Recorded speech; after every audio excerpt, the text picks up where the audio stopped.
I was driving down the road on a new trip that night. It seemed normal, hot, and clear, like all those nights in the summer in the city. On that occasion, the destination was a neighboring state, so I did not estimate that it would take long to arrive. However, something strange happened more or less when I was halfway there. And that is that out of nowhere, my trailer started to fail, which is why I had to stop to check that everything was in order. I was in the middle of nowhere. The nearest town was several kilometers away. I never used to have fear, and to justify the fact, nothing paranormal had happened to me in all those years that I had been working as a truck driver. However, I couldn't help but feel a little bit of fear itself, added to the confusion that the fact itself caused me, and it made me start to worry. The reason is simple. Not only did I not find anything strange about my vehicle's engine, but when I got in to try to continue the trip, it didn't want to start anymore.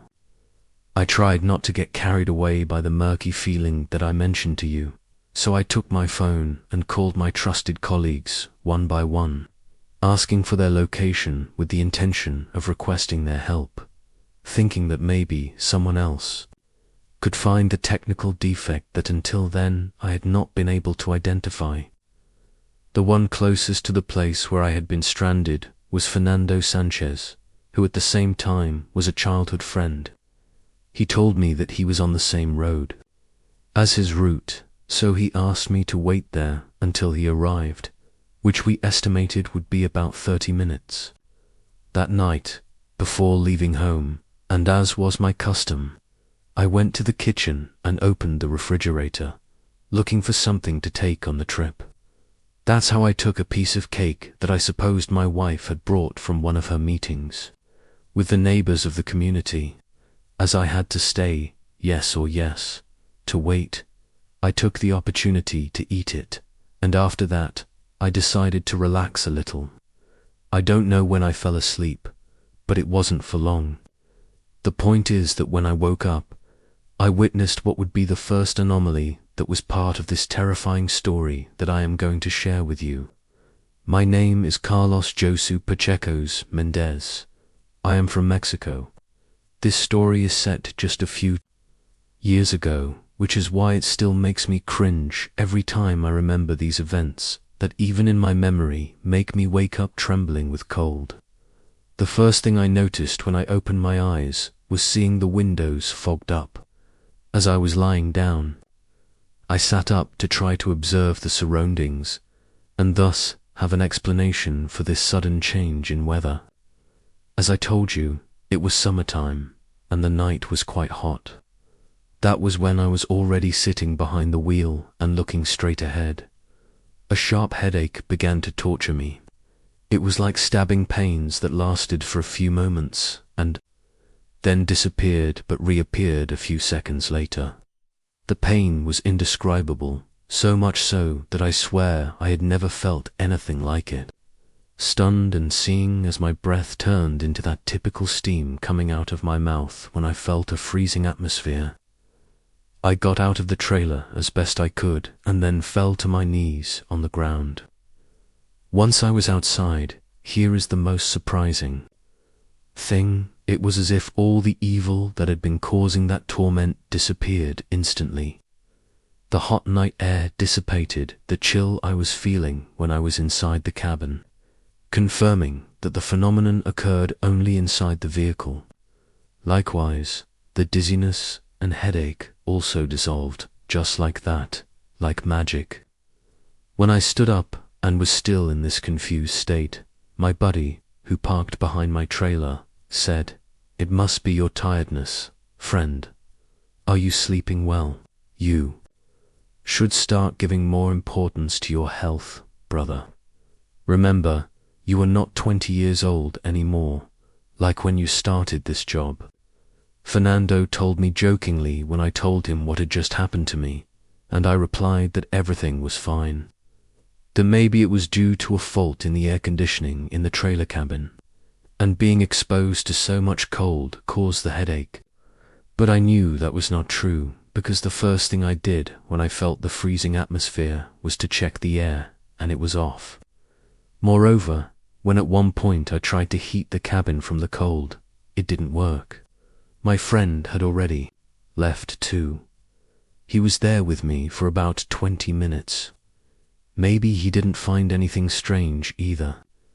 I felt truly foolish when trying to start the car. The engine was running instantly, as if I had never had any problems.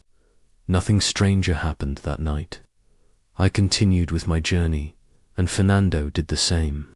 However, at times, I still felt that strange sensation that I had experienced while suffering the phenomenon. As if in that way, something was telling me that this was not over yet. Nights later, I checked that my instinct was right. Once again, I found myself driving through a sector where no one but me was passing, and the headache began gradually turning into those unbearable stabbing pains. For an instant, I had the murky feeling that I would faint from the pain, because now this one was much sharper than the previous time. I hurried to park and then stood there, not knowing what the hell to do.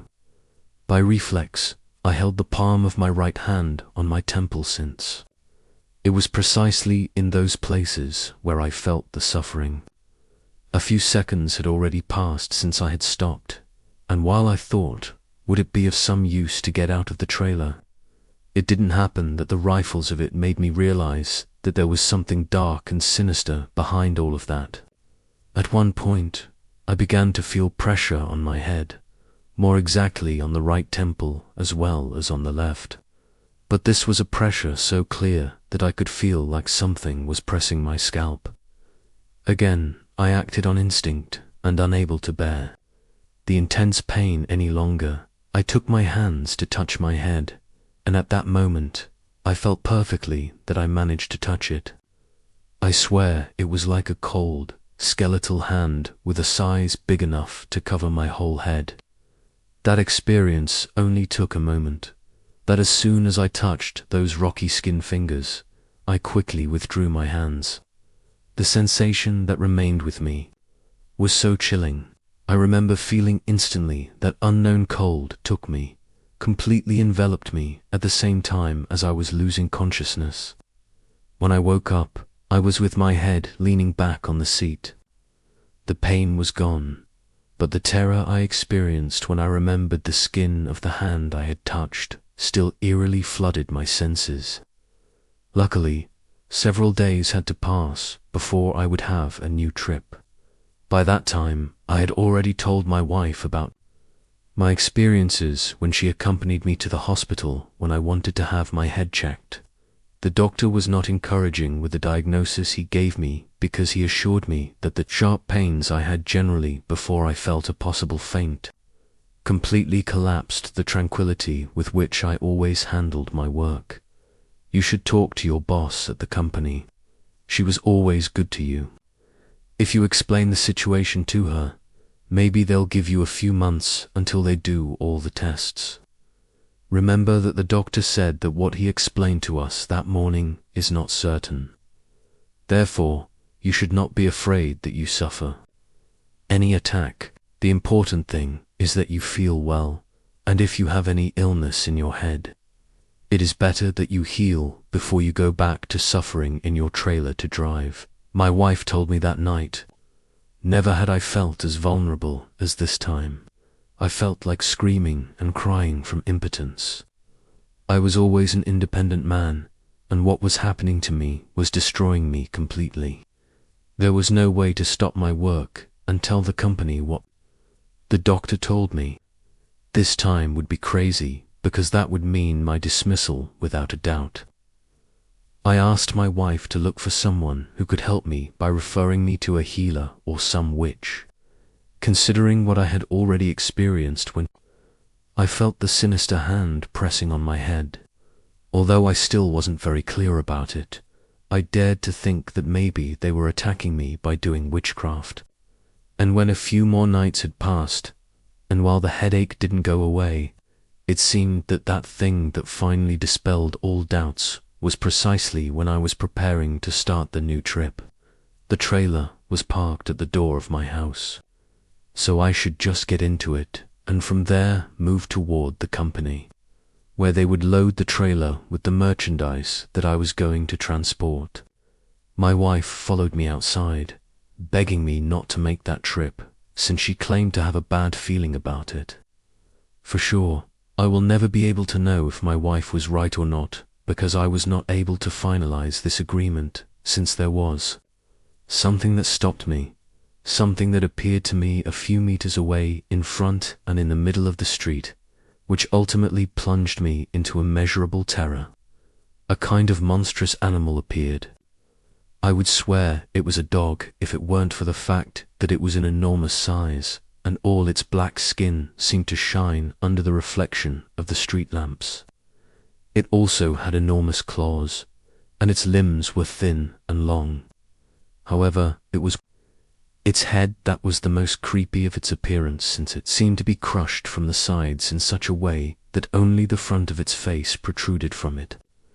I have stapled in my memory those gigantic white eyes entirely protruding from their sockets as if they were about to burst.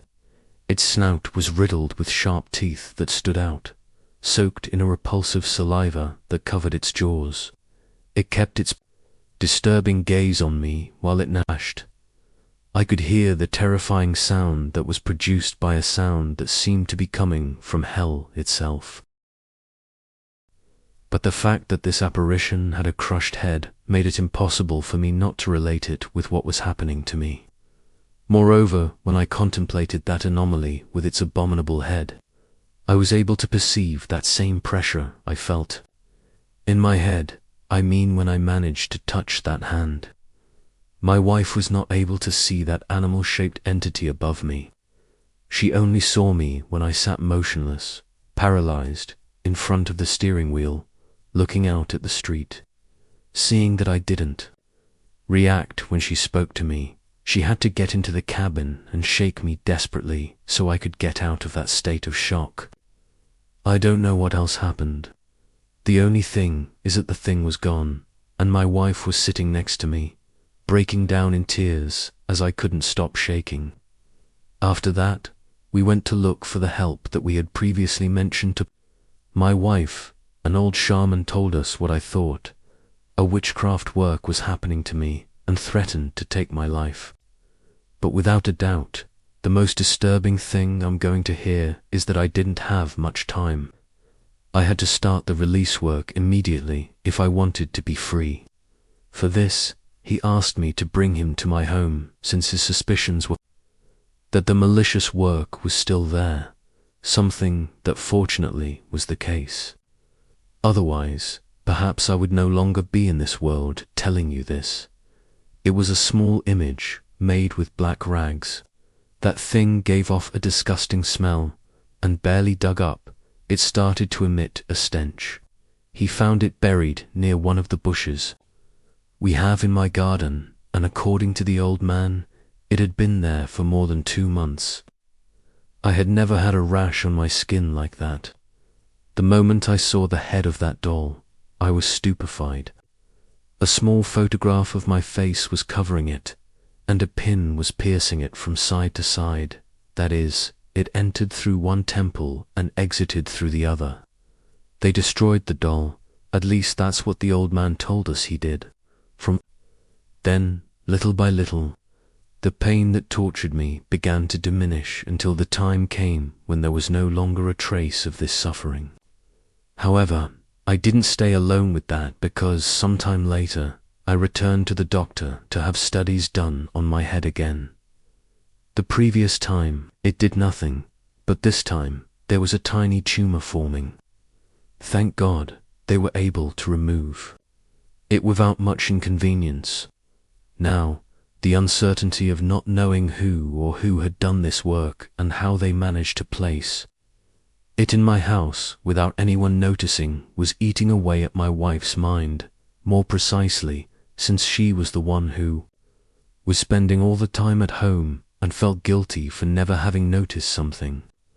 On the other hand, the only ones who used to go to my house were my in-laws, my parents, and some friends when I was present. So we didn't know who would want to do us that harm, and for obvious reasons, we ignored famous people. No reason. However, I must add one more detail that happened several months later, something that when it happened, made me remember all this, since it basically happened in an almost identical manner. My friend Fernando stopped showing up at the company to work. When I went to see him, I learned that he was sick with a tumor that seemed to have formed in his head. The studies and medications of the doctors were not helping him, and when I told him about the old man who cured me, he flatly refused to receive him. A few weeks later, he moved to another neighborhood, and I never heard from him again. Even so, I went to visit the healer to ask for help with what he told me. He recommended that I leave things as they were, since he felt that my friend was receiving a bad thing that he himself provoked. The witch doctor clarified he never told me that he was the one who did the evil to me. But Fernando was one of the friends whom I received on many occasions in my house, and had access to the garden, where they found the work that almost took my life. For this and much more, I was never so trusting again. Even though it was a childhood acquaintance, maybe it was pure coincidence, or maybe it was all a macabre justice. That is something that I will never know. I will never forget that night on the road where I was. My name is Luana, and I am 28 years old. The events I am going to narrate happened 4 years ago when I was a bus driver for a bus line in Aguascalientes. My daily route lasted at least 2 hours and covered a large part of the city, then returning by a little traveled road that led to the outlying neighborhoods. The last trip I would always do at night at 11 o'clock and return home around 1:30. In the morning, this last night trip was my favorite since there were fewer passengers and the traffic was lighter. I enjoyed the return trip as the bus was usually empty and there were no people waiting at stops. That night, the night that everything happened, I had completed the itinerary at record speed, and there were hardly any passengers. When I reached the last neighborhood, the bus was empty, so I started the return trip. The darkness was intense, with clouds covering the moon. The road looked lonely. As I mentioned, the last part of the tour was my favorite time, where I could immerse myself in my thoughts and daydreams, enjoying the satisfaction of a job well done and relaxing a little. So, I put some soft music on the stereo with the volume low. I started the trip, and suddenly I saw something through the rearview mirror.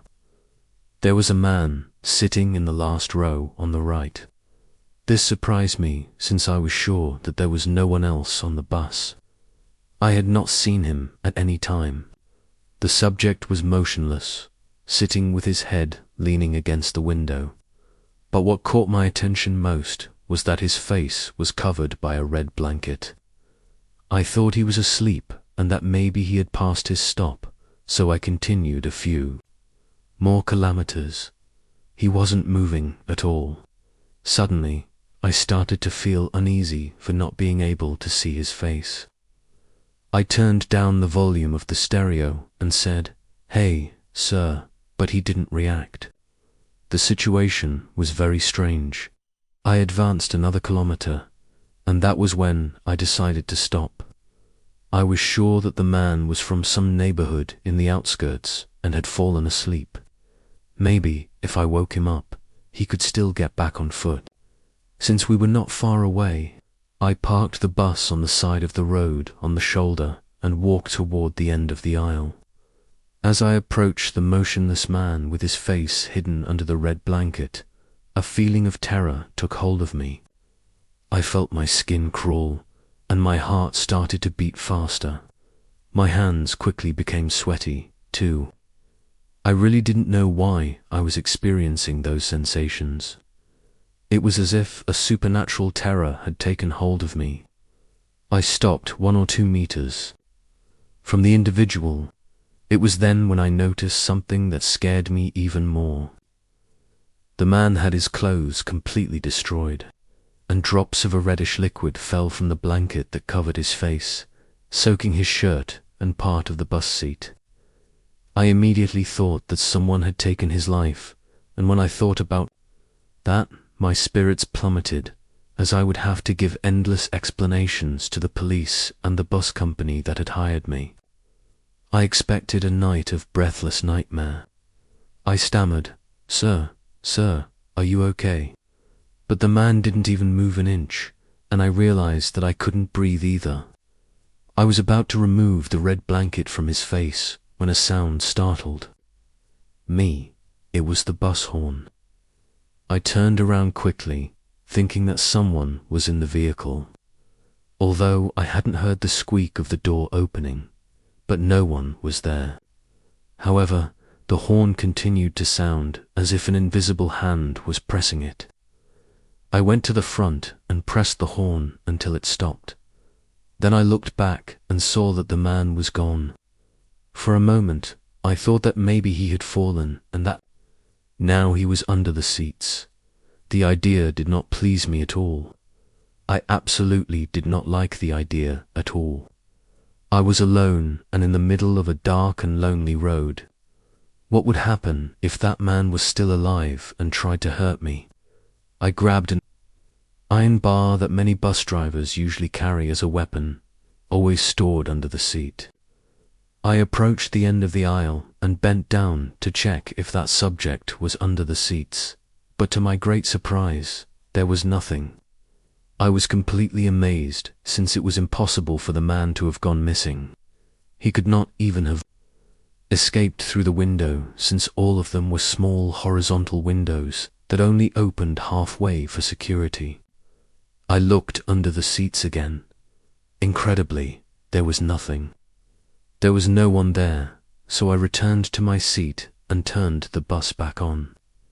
I remember that at that moment, I thought, damn, I just saw a ghost, and I knew immediately that that was what had happened.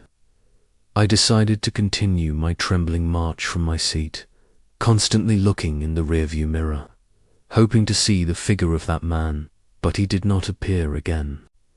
I had traveled 3 or 4 kilometers when I saw a woman signaling at a stop. I stopped, relieved.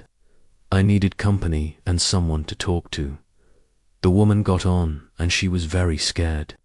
She was constantly looking at the road, as if she was looking for something that had terrified her. She sat in the front row, very close to me, as if she was also looking for protection in my company. Just to say something, I am one of those people who talk a lot when they are nervous, so I said to her, "Hey, what a cold night, right?" But the woman didn't answer me. She just stared at me. I noticed her hands moving and uncontrollably twisting her fingers while repeatedly looking out the window. At one point, I forgot about her since she didn't want to talk. After a while, I heard the woman murmur, oh God, my God." Then she looked back and said, almost with a shout, "There's someone back there." Her words filled me with terror, so I looked in the rearview mirror slowly, but incredibly, I didn't see anything. The woman got very nervous, said something like, "Have you found me?" and got up from her seat. I ordered her to sit down, but she kept looking back at the back of the bus and said to me desperately, "You don't understand. You don't know anything."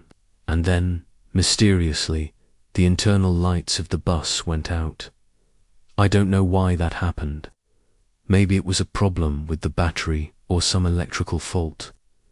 In any case, the bus was completely dark. I couldn't even see the back seats. The woman panicked, came up to me, and said, "Please stop the bus," always looking back. I knew that was not possible, but I asked her to listen to her fear, and the woman completely gave in hurriedly. I continued my journey with the lights completely off, constantly looking in the rearview mirror, waiting for some shadow to appear. Out of the darkness, At any moment, I thought that if something like that happened to me, I would have a cardiac arrest. I finally arrived in the city and parked the bus at the central building. My hands were shaking on the steering wheel. It was very pale, so much so that a friend who was passing by asked me if everything was okay, and I told him that no, and told him what had happened. When he heard my story, the man turned pale. He told me to follow him and took me to the company offices. There, in a drawer, he took out a clipping from an old newspaper and showed me what the image contained. And I almost fainted right there. This was the photo of the woman who had suddenly gotten on in the middle of the route. The headline read, "Aguascalientes woman murdered by her husband." Trembling, I read the rest of the article, which told the story of a man who had taken the life of his wife during a distant night in 1977. Then he had tried to escape on a bus, but the neighbors chased him and caught him and took his life in an act of justice by their own hand. According to the newspaper, they had destroyed his entire body, and when he died, they covered it with a red blanket. I barely finished reading it, and I felt like something terrible had happened to me. My friend stopped me and said, "Hey, don't worry, what you saw, we've witnessed at least once in our lives. The woman usually gets on in the middle of the route and is always running away from her husband. No one talks about it, but it's something you'll have to get used to if you want to keep working here." That night, I went home and closed all the doors and windows, and I also lay in my bed with a crucifix. That night, I understood that in this world, there are hidden things that we cannot understand, that we ignore, and that we often overlook. In the midst of the frenzy of our daily lives, a few months later, I quit my job, but I have always remembered that terrible experience as a bus driver, and that's why tonight I've decided to share it with you. Hello again, listeners. Let's go with the next story tonight. Good evening. I want to tell a short story, but I can't get it out of my mind. It turns out that I came back from my work. I had taken the last bus leaving for my town. There weren't many passengers. On the bus, we were just a girl and me, besides the driver. I was clearly so tired that I fell asleep as soon as I laid my head against the backrest. And I remember that I had some very strange dreams where some strange lights emerged from between some clouds just above my house. I woke up disoriented, without knowing where I was. I looked through the window, and there was just pitch black darkness. Suddenly, I felt the fear of having passed my stop, so I turned around to ask the passenger where we were, and then I realized something. The bus was stopped. I looked at the passenger and saw that she was very pale, looking concentratedly through the window outwards. "Hey, what happened?" I asked her, but the passenger quickly gestured for me to be quiet. She looked really scared. Her eyes were wide open, and her lips were shaking. I looked toward the driver and saw that the seat was empty. The bus door was open, and that's when I knew something bad had happened. I thought maybe a tire had gone flat, or we had crashed into another car. I was about to ask the girl again what was happening when her face appeared in my window. It was the most horrendous face I had ever seen in my life. It seemed like a very old woman or man. It had white hair, and their eyes were totally black. It smiled in a very sinister way with one hand and long nails. It knocked on the window 3 times, and panic was taking over me. But after that, she, or rather it, walked away into the darkness. I was left paralyzed. I felt the taste of fear in my throat, and then I saw something coming in through the open bus door and almost screamed in panic. But luckily, it was the driver who rushed to close the door and start the bus. We drove away at full speed while the man looked in the rearview mirror. He seemed to pray. The passenger was also breathing heavily and looked at me for a few seconds with terrifying eyes that I will never forget. And she told me that we had run over a woman, and the driver had stopped to attend to her, but the woman started walking like a spider along the road. I asked her more questions. I don't remember exactly what I had asked, but the passenger just turned away and didn't answer me again. I stared out the window, afraid that that thing was still on the road following us. We continued the journey in a silence that seemed sepulchral, only broken by the sound the bus engine made until we reached the nearest town. To this day, I still wonder what I saw through the window. Why were its eyes so black, and why was it smiling at me in such a sinister and diabolical way? My name is Emilio Garcia, and I am a veteran truck driver who travels the arteries that connect Mexico from end to end. That's how I grew up in the heart of Monterrey, where the ethic of hard work and respect for others was ingrained in my soul from childhood. As the son of a butcher and a teacher, I learned that every act has consequences and every choice matters. But I never thought this choice would haunt me in the most chilling way. My life is based on a simple but solid routine. Every day, I feel like driving my beloved truck, delivering loads that travel from the border to the coast and vice versa. I love the road, its solitude, its silence, the silent growl of my engine, and the occasional tunes on the radio. That night, laughter blossomed on my face as I passed by a cross on the side of the road, on which was inscribed the most peculiar name I had ever seen. Menegildo. Morbid humor took hold of me, but it evaporated when I saw an old man soaked by the rain asking for help on the side of the road. It was my duty, I thought. I would help whoever needed it, so I stopped and offered him a ride. "Thank you very much, young man," he muttered with a hoarse and tired voice as he climbed into the truck. "You know, I'm carrying hours waiting under this storm." There was a strange look in his eyes, as if he knew more than what he was saying. I offered to take him where he needed, but instead of giving me an address, he began to talk incoherently about the stories and tragedies that had happened on that same road. His voice sounded like a broken record. The air in the cabin turned a little thicker than usual. "But the most important thing," said the old man with an intensity that made me shudder, "is to never forget those who have fallen here. We must respect the deceased." That was the last thing he said before I left him at the next service station. After that night, something changed. That feeling of humor that I had felt for the cross and the man named Menegildo had become a distant memory, replaced by a feeling of restlessness that I could not shake off. Fear infiltrated my home, affecting my family, filling our lives with shadows and nightmares. In the days following the encounter with the old man, strange events began to occur in my house, things moving around, dancing shadows in the corners of my peripheral vision, unexplained noises in the middle of the night. Soon, my home, before a refuge of peace, became a place where anxiety reigned. It wasn't long before these phenomena would also affect my wife and children. Nightmares that would wake them up crying, shadows that watched them at night, and the constant feeling that someone was with us.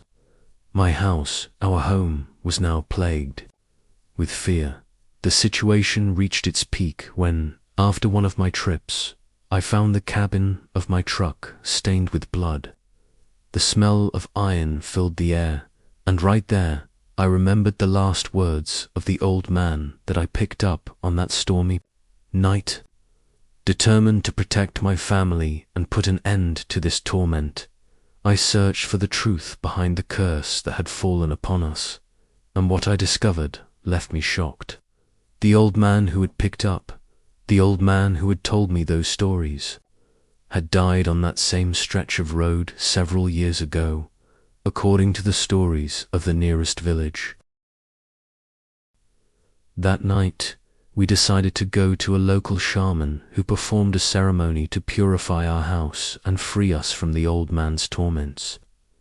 As the sacred smoke filled every corner of our home, I felt the weight of fear begin to dissipate. I learned a valuable lesson that night. Although kindness and charity are important, it is also important to be alert to the unintended consequences of our actions. Although my spirit to help remains intact, I do it with more caution and respect for the hidden stories that we all carry. Since then, every time I pass by a cross on the side of the road, I slow down and offer a silent prayer, a reminder to never forget to respect the dead. And every time I see Menegildo's name, I no longer laugh. I feel a pang of respect and a warning of what can happen when one forgets to honor those who have fallen before us. Greetings, listeners. Let's go with the next story tonight. My life has always been about climbing, jumping, and mastering inhospitable terrain.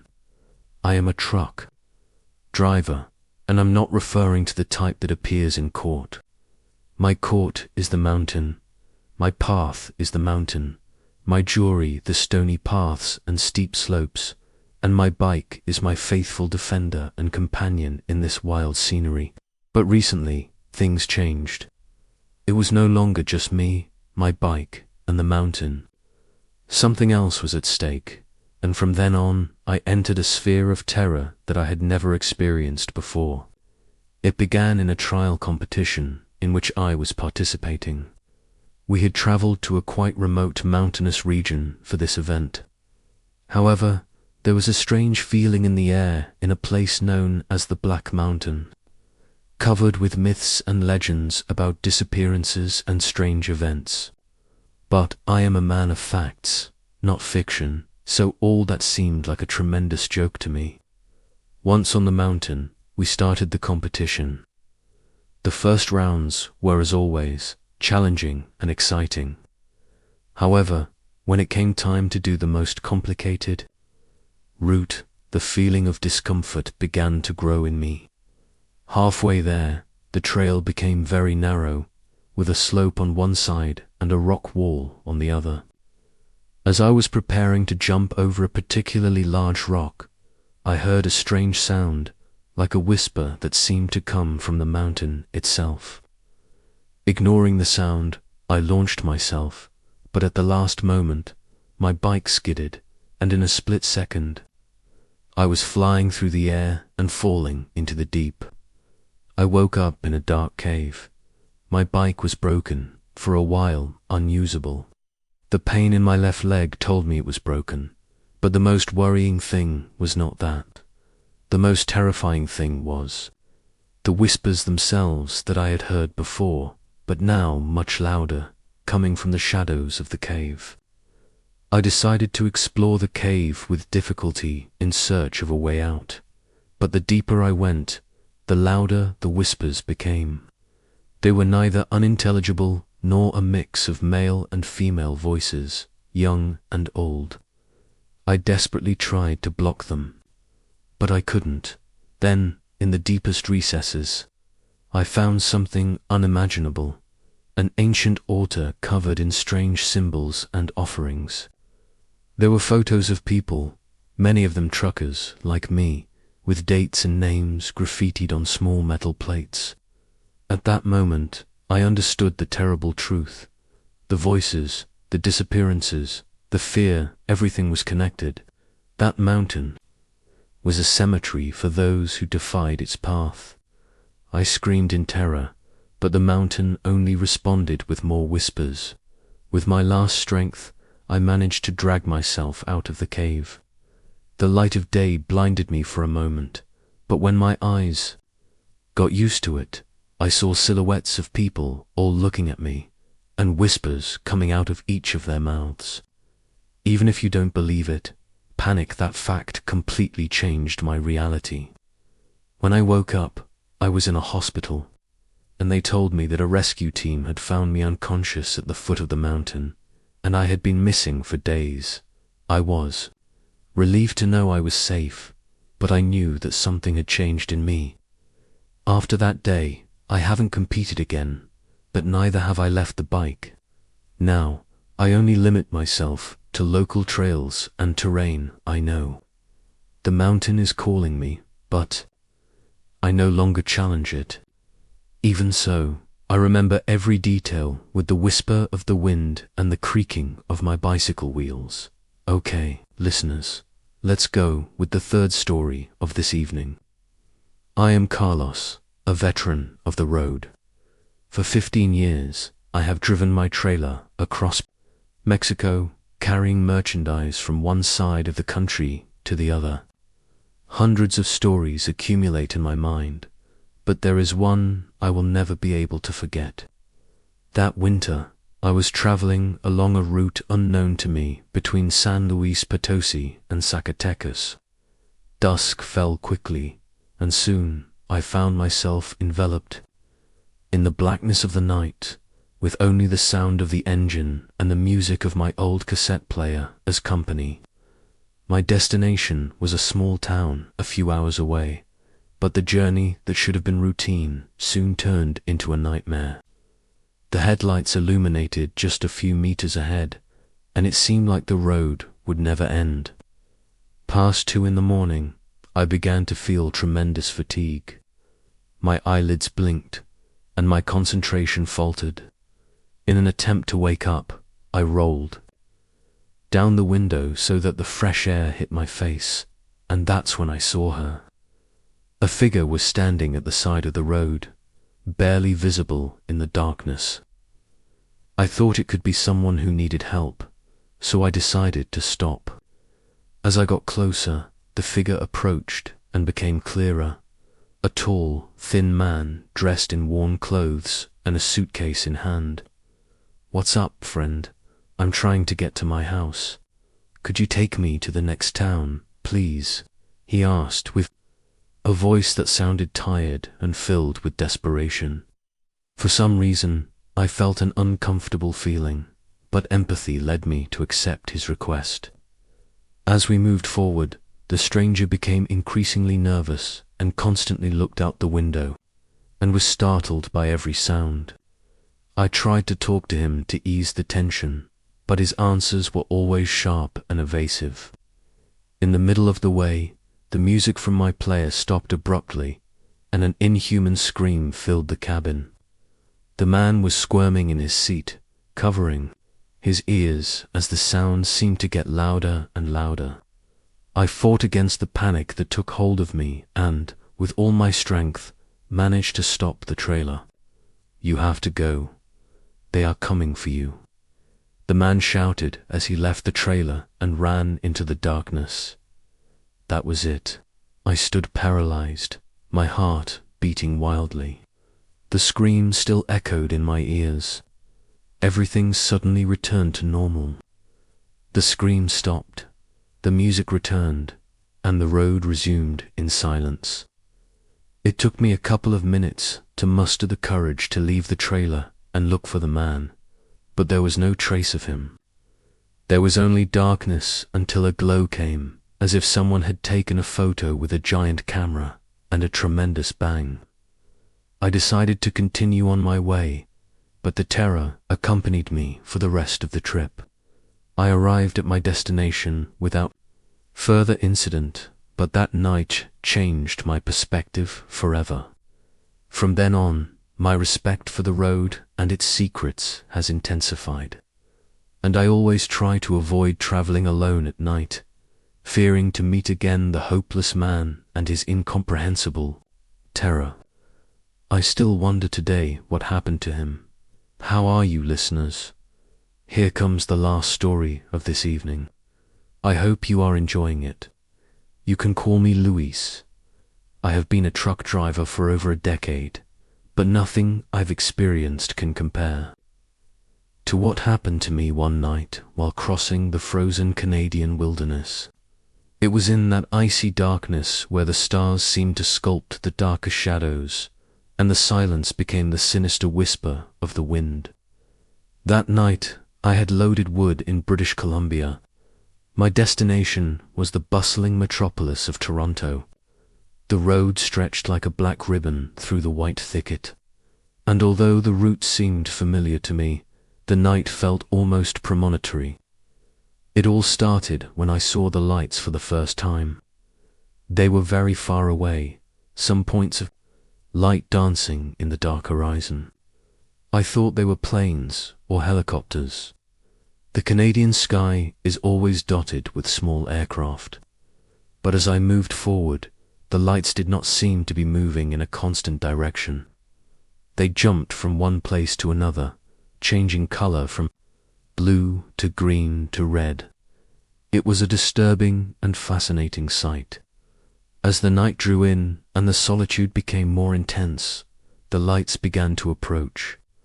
They were no longer distant points, but seemed to float in a nearby frame, moving in indescribable patterns. I felt a pang of unease slide down my spine like a cold finger. I thought about calling the police, but what was I going to tell them? That some lights in the sky were following me would sound like a crazy person. The lights began to move in, tandem with my truck. If I accelerated, they moved faster. If I braked, they braked. It was as if they were playing with me, taunting me, or maybe pushing me. My hands gripped the steering wheel until my knuckles turned white. Cold sweat dripped down my face and soaked my shirt. Fear began to eat away at my courage. The lights intensified so much that I could see the illuminated trees on the sides of the road as if it were daytime. I felt disoriented, and that's when a figure emerged on the road. It was a dark, human shape that stood out against the glare of the night. I instinctively stopped the truck and honked in protest. When the lights dimmed, I saw the figure had disappeared. Only the road blocked the dazzling lights in the sky. I didn't sleep that night. I drove until I arrived at a motel on the outskirts of a town. The next day, the lights had disappeared. Yet, every time I close my eyes, I still see them in the sky following me, feeling that I'm being followed, that I'm being watched. I've never driven again along that route, and every time I see a light in the sky, my heart freezes. I don't know what those lights were or what they wanted from me, but they left me with a feeling of fear and intrigue that still haunts me to this day. I am still a trucker, but now I always look twice at the sky before getting going. My name is Tomas, and I have been driving my truck for over 15 years in all kinds of situations, on all types of routes, and in all types of conditions. I have seen strange things along the way, but nothing can compare to what happened to me one night while I was driving through a lonely road. It was a dark and cold night, barely illuminated by the weak lights of my truck. I was in the middle of a long journey through a little traveled stretch, and I was eager to reach my destination and rest, but the night had other plans for me. In the distance, I saw a small figure next to the side of the road. I thought my eyes were deceiving me, so I blinked and rubbed my eyes, but the figure was still there. It was a little boy, no more than 7 years old. He was only dressed in ragged clothes and signaled with his arm for me to stop. Worried, I slowed down and stopped the truck on the side of the road. The boy didn't speak. He just looked at me with big, frightened eyes. I asked him what he was doing there, alone in the middle of the night, and where his parents were, but he didn't respond. It seemed like he couldn't or didn't want to talk. I decided to take him to the nearest police station, so I opened the truck door for him and signaled him to get in. The child obeyed without saying a word and sat down in the passenger seat. For several kilometers, the silence in the truck cabin was absolute, interrupted only by the purr of the engine and the occasional sound of tires on the asphalt. After a while, the child pointed to the side of the road. It was a cemetery, barely visible in the darkness of the night. I thought maybe he wanted to tell me something, so I followed his gaze to look where he was pointing. Then, when I saw it, in the middle of the cemetery, there was a dark and menacing figure. He was tall, with a grotesque and demonic appearance. His presence was so terrifying that, for a moment, I forgot I was driving. When I looked forward again, I realized I was about to crash into a tree. I slammed on the brakes with all my might, and the truck skidded on the asphalt before overturning in the ditch. My heart was beating 1,000 times per hour. It was like I had a drum in my chest. But what worried me most was the child. So desperate, I sat up and looked toward the passenger seat, but there was no sign of him. It was as if he had never been there. I got out of the truck as best I could and walked toward the road, trying to understand what had happened. I looked toward the cemetery, but the demonic figure was also gone. That was the most chilling paranormal encounter of my life.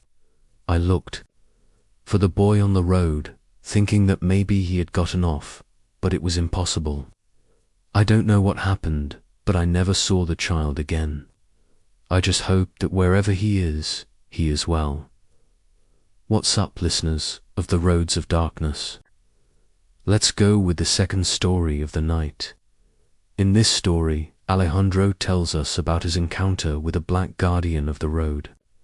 My name is Alejandro Perez, and during the last 15 years, I have been a truck driver on the highways of Mexico, traveling from the torrid Yucatan Peninsula to the snow-covered mountains of Chihuahua.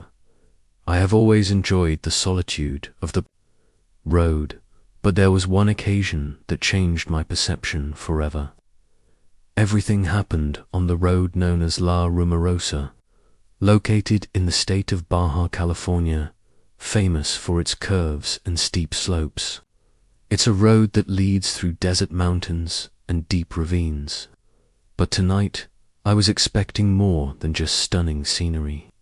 I was carrying a shipment of agricultural products from Tijuana to Mexico City.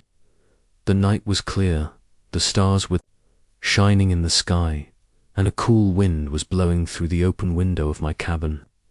I made a stop at a small roadside stand for a coffee and to stretch my legs. In that place, I found an old man with deep wrinkles and eyes full of stories. He noticed that I was a truck driver and began to tell me about the black dog, a legend known in those parts. He said that the black dog was a large creature with eyes bright as flames that appeared on the roads late at night. According to him, whoever saw it should pay attention, as the creature was an omen of imminent danger. With a friendly smile, I nodded and listened to the story, but deep down, I thought that they were only perceptions of the region. I paid for my coffee and returned to the truck with the story of the black dog already in my mind, trying to get me through the night. I entered the loneliest and darkest part of La Rumorosa and saw in the distance a dark figure on the side of the road. As I approached, I could distinguish the shape of a huge black dog. Its eyes were glowing, and for a moment I felt a chill run down my spine. I remembered the old man's story, and for an instant, logic took over fear. To my surprise, the dog did not move from the road and seemed to look directly at me. Without knowing why, I stopped the trailer and got out of the cab. The dog was staring at me, then he turned and started walking, heading toward the desert. Instead of following the dog into the desert, I decided to keep myself safe in my cabin. The big black dog looked at me for a moment longer before turning and disappearing into the darkness of the desert. I stood there, motionless, with my breath held until the silence of the night became the only sound that surrounded me. Shaking my head, trying to get rid of the fear and superstition, I then put the truck in motion and continued on my way. although I couldn't help but constantly check my rearview mirrors, hoping to see those bright eyes again. A few kilometers ahead, while the winding road went through the mountains, I noticed a car approaching at great speed from behind. I tried to move to the side to give him space, but the driver seemed out of control. In an instant, the car hit the rear part of the trailer, causing it to lose control and veered dangerously toward the edge of the precipice. I managed to stay calm and, with a superhuman effort, I was able to recover control of the trailer. I finally stopped the truck and pulled off the road. The car that had hit me was a few meters ahead, with the lights flashing in the darkness. I ran to the car, fearing the worst. Inside, there was a young couple, both unconscious. I immediately called emergency services and provided them with our location. While I waited for the help bus and stared at the cliff I had almost fallen into, I remembered the old man's warning and the appearance of the black dog. Terror and suspense gripped me as I realized that if I hadn't stopped the truck upon seeing the dog, I would probably have been on the most dangerous part of the road when the car hit me. Tonight, the black dog stopped being a simple legend for me. Although it was a folk tale, I couldn't help but feel that somehow that creature had saved my life by warning me of imminent danger on the road. Since then, every time I drive at night on the lonely roads of Mexico, I can't help but look toward the side of the road, looking for those bright eyes in the darkness. What's up, listeners? Let's go with the next story of the night, where Drake tells us the story of fate on the dark road. The Sound of Silence, that's my name, although everyone knows me as Drake. A proud long-haul trucker with more than 3 decades of roads under my belt, my travels have taken me across the United States, getting to know its dusty deserts, its endless plains, and its dizzying mountains. But tonight is not a story of the beautiful landscapes that I have witnessed, but a dark and stormy night in which I faced what it was. It was a summer night full of electricity in which I was traveling the lonely route that connects Arizona with New Mexico. I have always considered that road as one of the most desolate and dark, but that night it felt especially gloomy.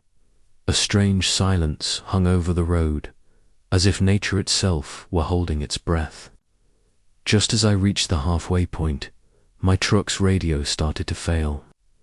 It was not unusual, given that I often lost the signal in that remote area, but this time the static was replaced by a leftover whisper that repeated over and over again.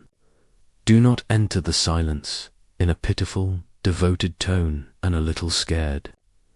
I tried to respond to the voice, but only got more static. Then, something caught my attention on the road in the distance, in the tense blackness of the night. I had to distinguish the figure of a woman dressed in white who seemed to walk along the side of the road. I thought maybe she needed help, so I slowed down and approached. When I was about to reach the woman, she turned her face toward me. It was pale, and her eyes, as dark as night, showed no signs of life. Without saying a word, she pointed at me and then vanished into thin air. I looked toward where she was, and I saw a thick fog that seemed to emerge from nowhere and enveloped the road. The next thing I remember was waking up in the cabin of my truck with the noise of the rain hitting the metal roof. The truck was stopped on the side of the road, and the woman in white had disappeared. The fog had also dissipated, leaving only the dark path in front of me. Despite the confusion and fear, I decided to continue on my way. The radio came back on, but this time it only played country music and second-hand truck commercials. The mysterious voice had simply disappeared. I finally arrived at my destination, delivered the cargo, and headed to a local bar to try to forget this strange experience. There, an old truck driver called Bill overheard my story nodded, took a sip of his drink, and told me that he had also encountered the woman in white and the fog years ago. According to Bill, they were spirits of the road that appeared on dark and stormy nights to warn truckers of imminent danger. He told me stories of other drivers who had ignored the warnings and had suffered terrible accidents shortly after. Intrigued by his stories, I asked him how he had managed to avoid the tragic fate that seemed to await those who encountered the woman in white. He looked at me seriously and said, "Listen, kid, the key is in the sound of the silence." He explained to me that when the radio began to fail and the silence of the night was taking over, I had to stop and wait for the fog to dissipate and the whispering voice to fade away. I took his words seriously and promised to be on the lookout for signs in the future. As I continued my career as a truck driver, I encountered more occasions when the radio failed and silence enveloped the night, but I always remembered Bill's warnings and didn't let myself be tempted by the darkness or the urge to continue. I learned to respect the sound of silence and to trust my intuition. Over time, I began to notice a pattern, and my paranormal encounters on the road always had a haunting presence, whether it be a ghostly figure, a tense fog, or a mysterious whisper. But I also learned that those things were a warning, an opportunity to avoid a tragic fate. One night, while driving through a lonely road in the middle of a storm, the radio began to fail, and the silence filled the air. My heart began to beat rapidly as I remembered the stories of Bill and the woman in white. I decided to listen to my instinct and stopped right next to the road. I looked around me. The rain was pounding heavily on the windshield, and the darkness was oppressive. Suddenly, I heard a slight cry. I turned around, and through the rain, I saw a soaked and shivering boy standing in the middle of the road. His face was full of sadness and despair. Without thinking twice, I opened the truck door and invited the child to get in. He curled up in the passenger seat without saying a single word. I drove to the nearest police station while the child remained silent, staring through the window. When we arrived at the station, the boy got off the bus without saying a word and walked away slowly. I stared at him curiously, but before I could do anything, he disappeared. Yes, he disappeared into the darkness of the night, shocked and full of questions. I approached the police officer on duty and told him what happened. He looked at me with a dark look and listened attentively while I was telling him my story with the boy on the road. He seemed perplexed by what I was telling him, but at the same time, there was a gleam of recognition in his eyes. After a moment of silence, he told me that what I had witnessed was part of a local legend that circulated among the truckers. According to the legend, a tragic accident had occurred years ago. A school bus had overturned during a storm, taking with it many children. Since then, it was said that their spirits remained in the area, appearing to drivers passing by in those circumstances. I happened to look out the window and saw a group of blurry figures in the distance staring at the station. I decided not to mention it to the officer, and I said goodbye, feeling the need to continue with my trip. But while I returned to my truck, the feeling of being watched intensified. I felt something approaching quickly from the darkness. I got into the truck and accelerated, trying to get away from that disturbing presence. But just when I thought I had escaped, a figure appeared in front of me in the middle of the road. It was a child, but his face was disfigured, with an empty look and a pale appearance, as if he were a living corpse. My heart stopped, and I braked sharply, narrowly, avoiding colliding with him. The child stood motionless, staring at me with his eyes without pupils. His mouth opened, but instead of words, a chilling scream came that made my blood run cold. I reversed and accelerated in desperation, driving away from that terrifying figure. While driving at full speed, I felt a shiver run down my spine. Knew that I had witnessed something supernatural and had narrowly escaped a terrifying fate. Since that day, I never drove on that road again.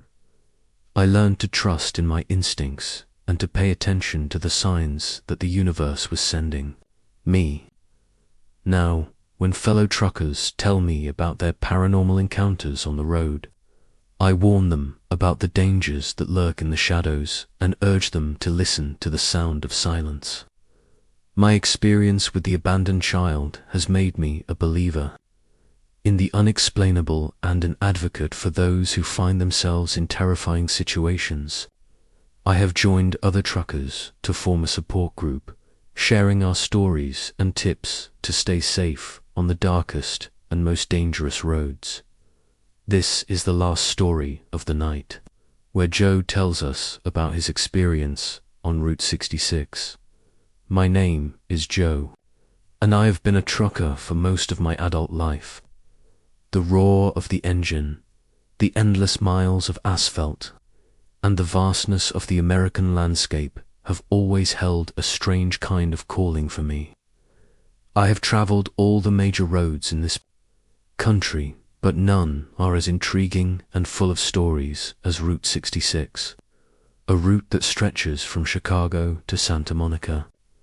The stories of veteran truckers are always full of unusual encounters and mysterious appearances along that stretch. But I always considered them trucker talks to pass the time until one day it was my turn to experience that fateful night firsthand. It was a summer night, and I was taking a trip to Albuquerque. I decided to take Route 66 for a change of scenery. As I drove down the highway, the radio crackled with the voice of another trucker who spoke of a black dog wandering along the road. It was supposedly an omen of bad luck, and truckers had a habit of stopping and resting if they came across it. I laughed at the superstition and continued on my way. The night was quiet, and the road was practically empty. I remember I was singing along to the music on the radio when suddenly I saw a black dog on the side of the road. It was of great size, with bright eyes that reflected the light of the headlights. I thought about the words of the trucker on the radio, but decided to ignore the warning and keep going. And it was the dumbest thing I could have done. I had not traveled more than a couple of miles when the unimaginable happened. One of my tires suddenly burst, causing me to lose control of the truck. The world spun around me as the truck flipped over, and all I could do was hold the wheel and pray that it wasn't the end for me. When the truck finally landed, it was upside down in a ditch on the side of the road. My whole body hurt, but, to my amazement, I was alive. With a superhuman effort, I managed to drag myself out of the overturned truck, while sitting on the edge of the road, stunned and in pain. I couldn't help but remember the warning of the trucker about the black dog. After that night, I never underestimated the legends and omens of other truckers. If there is one thing I have learned from that experience, it is that the road has its own mysteries, and there are times when you should not ignore the signs. Since then, whenever I see a black dog on my travels, I stop and rest a little, remembering that night on Route 66 when luck didn't abandon me. I'm still here to tell the story, and that's more than many can say after an accident, I guess. The black dog didn't abandon me. Now, every time I talk to a new trucker, I always tell them to respect the stories and warnings of the veterans. There is Ernesto Rodriguez, a war veteran who is 62 years old. I returned to my home in Medellin Tolentino Canavanas, in the heart of Puerto Rico, after being away on an 8-month mission. My home, nestled deep in the countryside, found itself in a place where the nearest house was about 2 kilometers away. I arrived home in the afternoon after a long and tiring trip.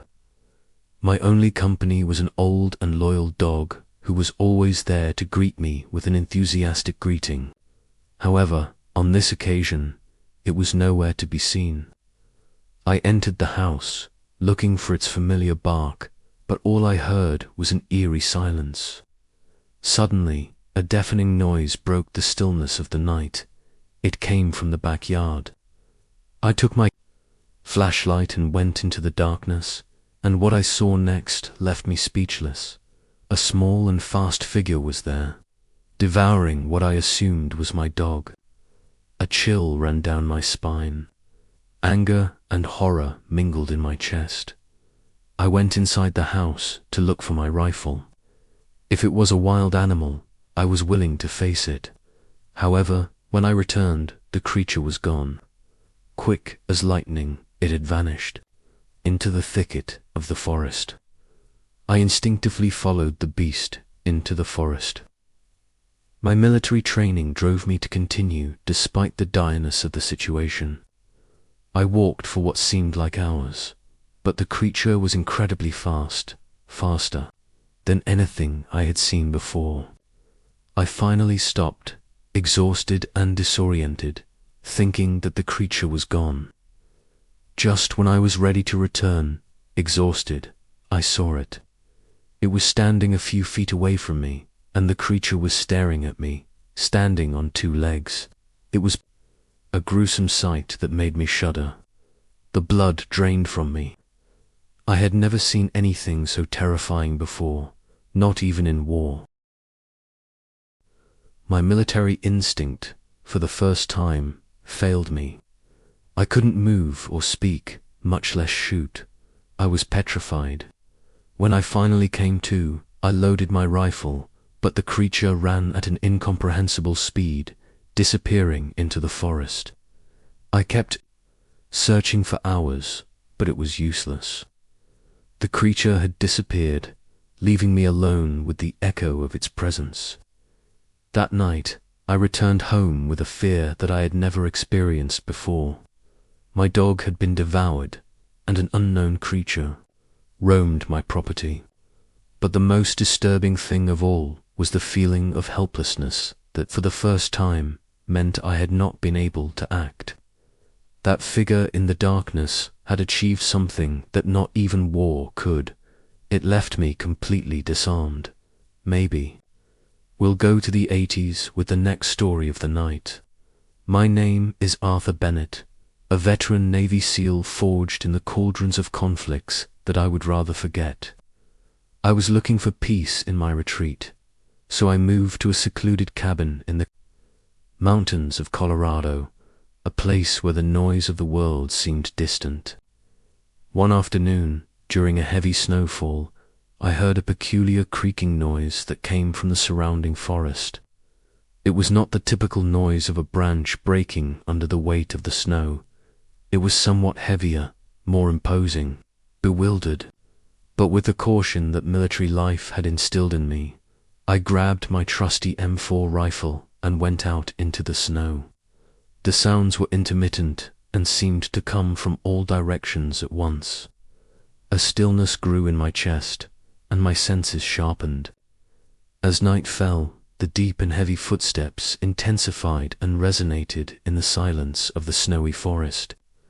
I went into the darkness, more and more restless, but my military training urged me to continue. Suddenly, through the white blanket of snowfall, I spotted a massive figure a few feet away that was at least twice my size. Covered in thick hair, and its eyes shone with an almost human flash. The steam that came out of its mouth looked like smoke in the cold night. Horror passed through me like lightning. I had heard stories from mountaineers about a huge, hairy being that lived in the mountains, the legendary Bigfoot, but I had always dismissed it as local folklore until now. I raised my rifle, pointing at the being, but it stopped, and we looked into each other's eyes for a few moments. I had never felt such raw and primal fear. The wind howled around us, silencing even the crunch of snow under my feet. It began to advance toward me. Every step resonated in the silence of the forest. I stepped back, firing a warning shot into the air. The sound echoed, but the creature didn't stop. I finally decided to run, realizing that my rifle would not be enough against something so formidable. I ran back to the cabin, throwing the door behind me. The knocking on the cabin door began soon after. I knew it was just a matter of time before the beast managed to get inside, and I was trapped at the mercy of a creature that only existed in legends until now. My heart beat with a horror I had never felt before, even in the worst days of the war, but I didn't surrender. I had to survive and fight to the end. With my heart beating in my throat, I leaned my body against the door of the cabin, trying to keep the beast at bay. The roar of the creature mixed with the wind, creating a terrifying symphony. I could hear it clawing at the door, grunting with frustration at not being able to enter. I tried to think clearly despite the terror that threatened to consume me. I remembered an old bear trap I used to have in the shed, abandoned by the previous owner of the cabin. If I managed to get out and get there, I might have a chance. Gathering my courage, I decided to make a desperate attempt to ensure the creature was on the opposite side. I ran out the back door, plunging into the cold snow. The shed was only a few meters away, but it seemed like a mile. Adrenaline pumping, I arrived and tore open the door, frantically searching for the trap. My hands finally found the cold and sharp metal. I quickly got ready and headed back to the cabin. I had barely taken a few steps when a mouse-like roar filled the air. I opened the door, and there it was, the imposing Bigfoot figure emerging from the storm. We looked at each other again, and for a moment the world seemed to stop. With a scream, I threw the trap toward the creature and shot the chain, activating it. The trap closed around the beast's leg with a sharp blow. The being roared in pain and rage, but the trap kept it immobilized. So I took advantage and aimed my rifle toward it. But in its eyes, I saw something I didn't expect: fear. It pulled back on the trap until, with a final roar, it freed itself, leaving pieces of skin and hair trapped in the metal. Then, grabbing and yelling, it went back into the storm, disappearing from my sight. Trembling but alive, I entered the cabin, blocking the door behind me. My heart was pounding with force, but now there was a flash of victory in my chest. Had faced a legend, a creature I had only heard about in campfire stories. That night, as the storm calmed and silence returned to the mountain, I sat by the fireplace, staring into the flames. Despite the heat, a shiver ran through my body. The war was over for me, but in this mountain, in my retreat, I had found a completely different battle, an enemy like no other. But I had also found something else, a new respect for this savage world and its mysterious creatures. I had not fear, but a reverential respect for the creature that crossed my path tonight. And as the fire slowly died away, I knew that this retreat, this contact with the unknown, was exactly what I needed. Perhaps, after all, this was where I was supposed to be, in the mountains with the memory of Bigfoot. Let's go with the next story of the night. My name is Jose Rodriguez, a former soldier turned mercenary. I had faced all kinds of threats, from terrorists to insurgents, but nothing prepared me for what would happen in that remote town in the heart of Mexico. The contract seemed simple at first. We had to investigate a series of attacks on animals and crops in a remote village. The culprit, according to the villagers, was a creature called Chupacabras.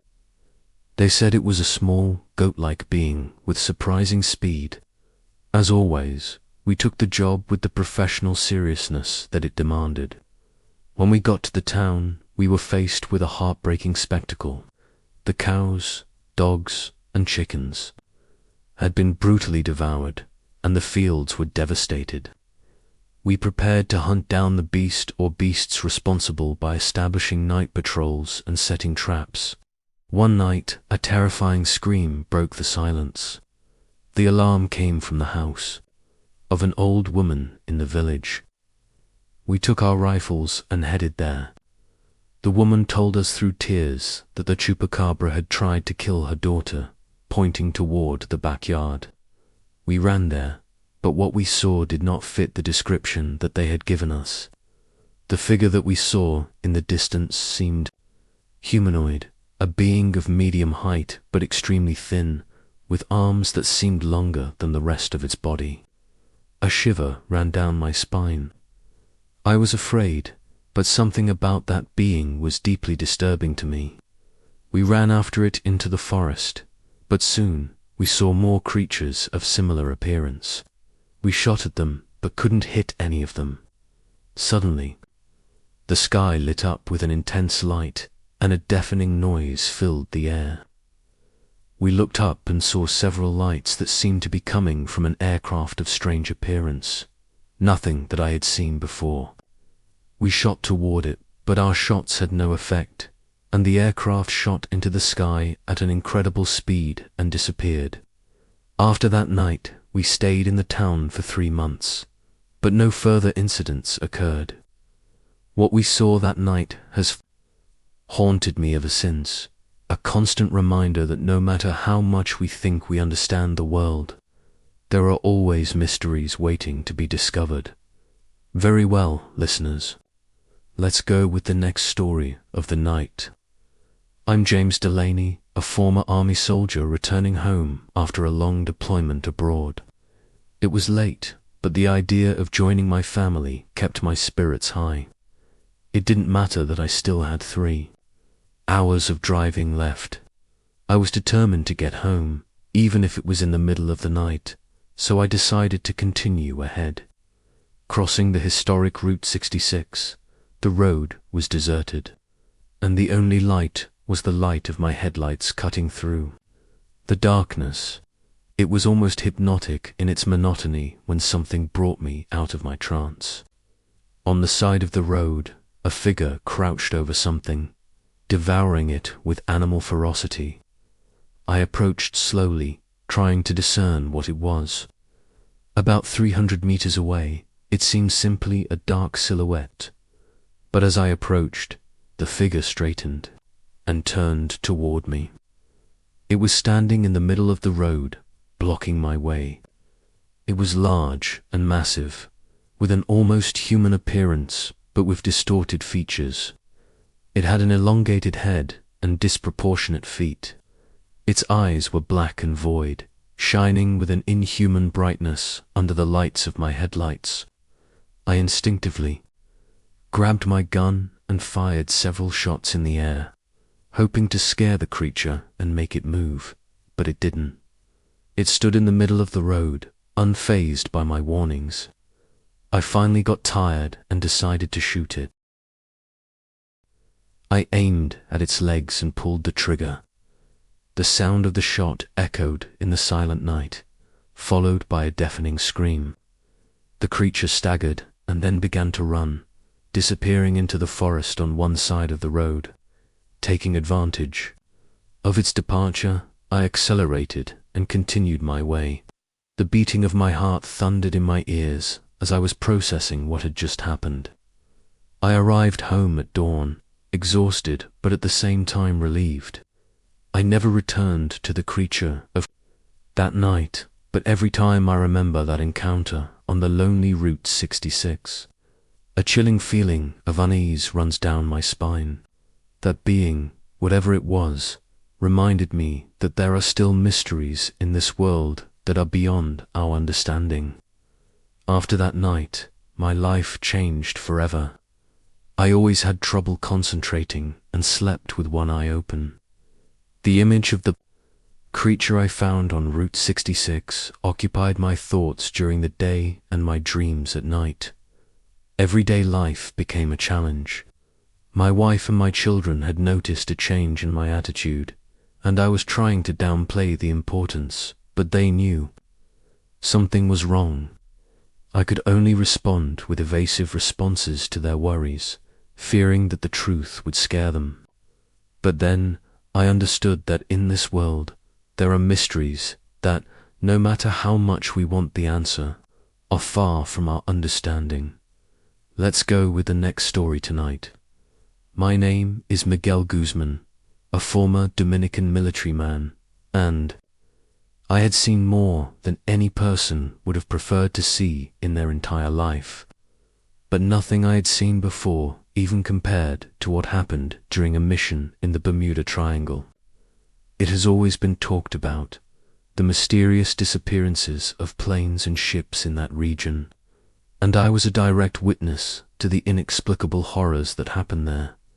I remember it was a clear and sunny day when we left on our boats.